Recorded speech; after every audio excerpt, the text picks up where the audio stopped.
Jelang misa Natal, gereja-gereja di Kota Palembang diperketat penjagaan oleh personil Detasemen Gegana Subden Gibom Satbrimob Polda Sumsel sama unit Satwa K9 Direktorat Samapta Polda Sumsel.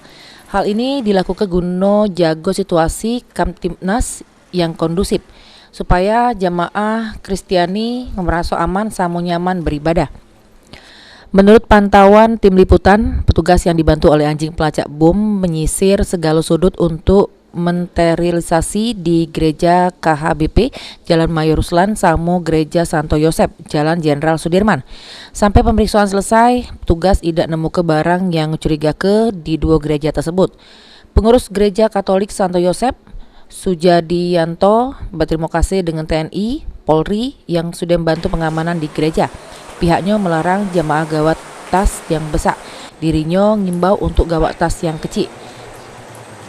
Pengamanannya puji Tuhan kita di backup oleh TNI Polri, ada juga pemuda Batak Bersatu, biasanya juga berada Ansor juga muncul. Oke. Tapi dari dalam sudah kita siapkan. Internalnya ada. Ya. Ini apa? Ada larangan khusus tidak, Romo? Larangan khusus tidak boleh membawa bawaan tas yang besar-besar. Jadi kami himbau seluruh ibu-ibu hanya bawa tas kecil-kecil saja. Kalau toh masih ada yang bawa, tetap kami untuk dibuka. Pengurus gereja pun berharap perayaan Natal di tahun ini kondusif, sama aman supaya jemaat yang beribadat bisa lebih khusyuk. Mulyadi, PAL TV.